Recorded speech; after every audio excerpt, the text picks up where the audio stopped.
Hi and welcome to one of my personal projects of my first person shooter.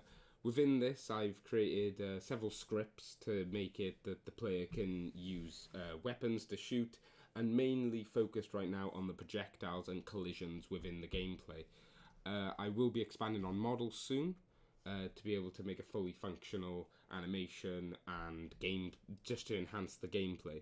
I'll first go into the just basic controller script. This is just so I can move about within the game, jump, and so forth. Just like you would elsewhere in other games, just a basic character controller really. Then we'll go into bullet straight away. Bullet is where I've got the game object tags and making sure that the bullets don't collide with the player and other projectiles, because one problem I had throughout the gameplay is as I was shooting the projectiles, if they hit each other they would obviously explode and disappear. With that's really not good within the gameplay. And also the player, I don't want them to bounce off and hit me, because with the shooting script I've got, the projectiles are very unpredictable in where they're going to shoot to be part of the gameplay, make it a bit fun. And here I've got just the collisions, what to do when it collides, and just basically destroy the object after it collides, so it's not taking up so much memory, all these projectiles everywhere.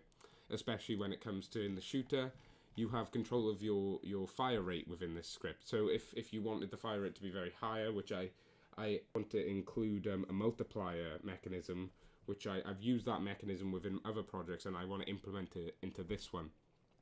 If I want to do that, I don't want all those projectiles just floating around everywhere. Here's where I've also done the audio sources and the projectile speed and the camera. But when the input is obviously pressed, I've commented here the fire to fire the projectiles. So firstly, I've got the actual buttons I want.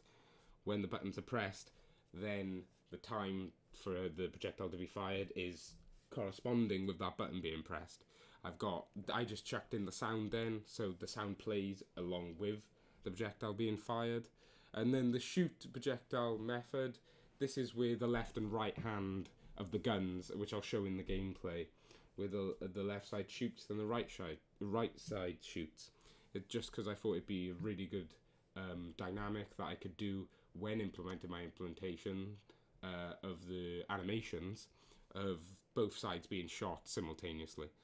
And then in the initiate projectile, this is where it allows the projectiles to fly. This is what makes it so unpredictable when you're shooting, while still having, obviously, due to the FPS controller, a direction where you're looking to shoot these projectiles.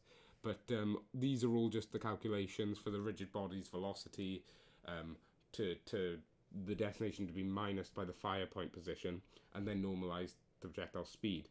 I've used iTween, which is obviously a function, an add-on within Unity that allows it to just be randomly generated and bounce around to give that really good effect within the gameplay, which I'll show you now.